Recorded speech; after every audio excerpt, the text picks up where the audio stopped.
El Señor esté con ustedes. y con tu espíritu. Lectura del Santo Evangelio según San Mateo. Gloria a ti, Señor.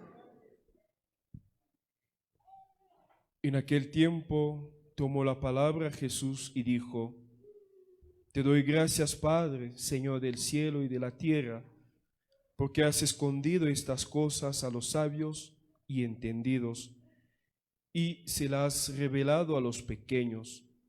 Sí, Padre, así te ha parecido bien. Todo me ha sido entregado por mi Padre, y nadie conoce al Hijo más que el Padre, y nadie conoce al Padre sino el Hijo, y aquel a quien el Hijo se lo quiera revelar. Vengan a mí todos los que están cansados y agobiados, y yo los aliviaré. Tomen mi yugo sobre ustedes y aprenda de mí, que soy manso y humilde de corazón, y encontrarán descanso para sus almas, porque mi yugo es llevadero y mi carga ligera. Palabra del Señor. Gloria a ti, Señor Jesús.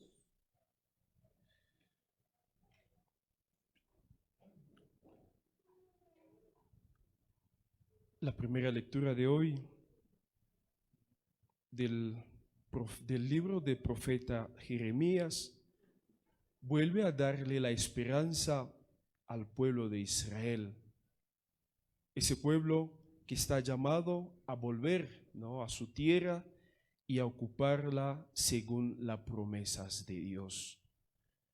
Tal vez hoy en esos días, ¿no?, las noticias están dominadas por lo que está sucediendo en Medio Oriente entre Israel y la Franja de Gaza, en ese sentido, los de Hamas, ¿no? Y tal vez ese momento de pensar, como escuchamos en el Salmo, el Señor ama a su pueblo. ¿Quién es el pueblo del Señor? ¿Quién es el pueblo del Señor? Todos, no. Según la promesa que Dios hizo a Abraham, será el padre de multitud de los pueblos. Y por lo tanto, desde esa promesa que Dios hizo a Abraham, no hay ningún pueblo que esté fuera de la promesa de Dios. ¿Y cómo entender y interpretar este conflicto desde la perspectiva de la Sagrada Escritura? No desde la perspectiva de la política, no desde la perspectiva de los intereses geopolíticos, sino desde la perspectiva de la Biblia, desde la perspectiva de nuestra fe en Dios. Es más fácil, ¿no?, y condenar a uno, decir a otro, pero lo más importante, todos somos llamados a buscar un mundo de paz. Y muchas veces escuchamos que se hace cumbres sobre la paz, muchas resoluciones, pero absolutamente nada se hace para construir un mundo de paz. Hacen cumbres, se dice vamos a destinar tanto dinero para promover la paz en el mundo y nada, absolutamente nada manda. Pero para la guerra sí hay dinero. Hemos visto ahora la guerra de Ucrania, ya más de 50.000 millones de dólares se ha gastado en esa guerra. Y ese dinero es suficiente para sacar mucha gente en pobreza, haciendo las infraestructuras, pero esto solamente queda en las palabras. Pero para la guerra sí hay dinero, para la paz no hay dinero. Y yo creo que también lo que está pasando en Israel, y si lo vemos desde la perspectiva de la Biblia, es lo mismo pueblo de Dios luchándose unos contra otros. ¿Y será que es eso la voluntad de Dios? ¿Cuál es la voluntad de Dios? Yo creo que ese momento a que todos podamos decir que cada uno de nosotros quiere ser constructor de la paz. Y ser constructor de la paz es buscar siempre hacer la voluntad de Dios y buscar entenderlo incluso cuando esa voluntad de Dios va en contra de nuestros privilegios. Porque a veces la voluntad de Dios es buena cuando va de acuerdo con nuestros privilegios. Pero cuando no va de acuerdo con nuestros privilegios, allí ya podemos empezar a hacer cualquier cosa, ¿no? Entonces aquí esa promesa de volver a vivir, ¿no?, en esa tierra debe ser una promesa no desde una percepción solamente política.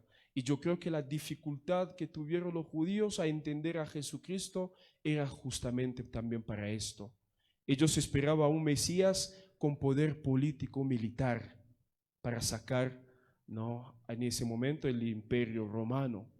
Pero Jesucristo, Dios, no podía venir a hacerse hombre solamente para sacar un imperio. Cuando vemos la historia, los imperios van cayendo por sí mismos. Llega a su ¿cómo se dice? Apogeo, y luego empieza a caer. A veces solamente por sí mismo empieza a caer sin ser atacado por otro poder. Dios solamente tendría que venir para esto, ¿no? Dios viene para algo mucho más grande que nosotros no podemos hacer, que es librarnos del pecado y de la muerte. Eso nosotros no somos capaces por nosotros mismos librarnos de esto. Y por eso no entendieron a Jesucristo. Bueno, pidamos la paz en Medio Oriente, la paz en el mundo entero. Que cada vida es sagrada. Que a veces para matar al otro hay que buscarle un hombre que le quite la humanidad y así matarlo sin problema. Cada vida es importante, cada vida vale. Y por lo tanto, desde esa perspectiva, yo creo que todos podemos ponernos para construir un mundo donde todos, como el Papa Francisco nos invita, ¿no?, en Fratello Tutti, sentirnos como todos hermanos que habitamos esa misma ciudad, ¿no?, que es el mundo. En el Evangelio algo muy interesante.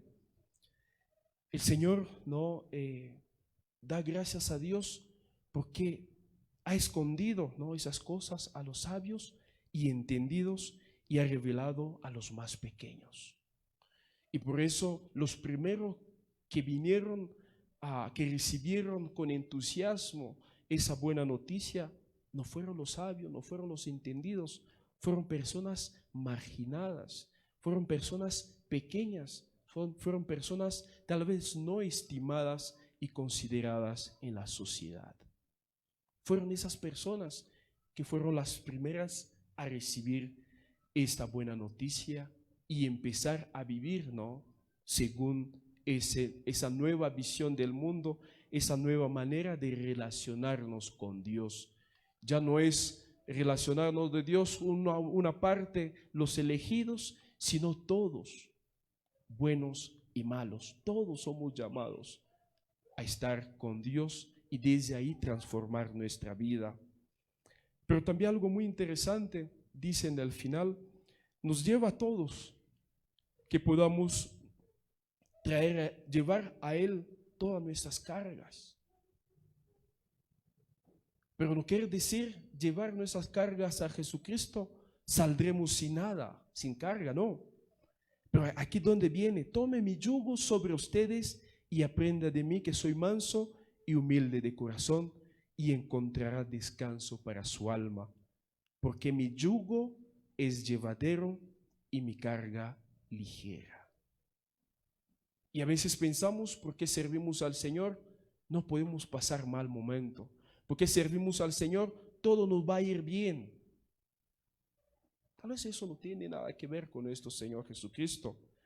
Él, siendo Dios, termina en la cruz, ¿no?, de la manera la más humillante posible. Él que no ha cometido pecado, pero carga sobre sí nuestros pecados. O sea, nuestra vida como seguidor de Jesucristo tiene también su carga, que tenemos que cargar todos los días. Pero sencillamente la esperanza que nosotros tenemos de que Dios está con nosotros, siempre nos acompaña, hace llevadera esa carga y este yugo. Porque si no tenemos la esperanza, cualquier cosa que nos llegue ya cambia nuestra vida, ya cambia nuestra manera de relacionarnos con Dios. Pero cuando sabemos que Dios nos acompaña, incluso en los momentos más difíciles de nuestra vida, allí somos capaces de llevar cualquier cosa que nos llegue en nuestra vida. Que el Señor nos ayude para que podamos saber que Él ha venido a permanecer en medio de nosotros y Él camina con nosotros. Él no se ha quedado en el pasado, tampoco está en el futuro, sino hace camino con nosotros en nuestro día a día. Y tal vez lo que todavía nos cuesta entender es que el Señor también sufre con nosotros. Que el Señor nos ayude a tener más fe en Él y a poder verlo a Él en nuestra compañía, sobre todo en los momentos más difíciles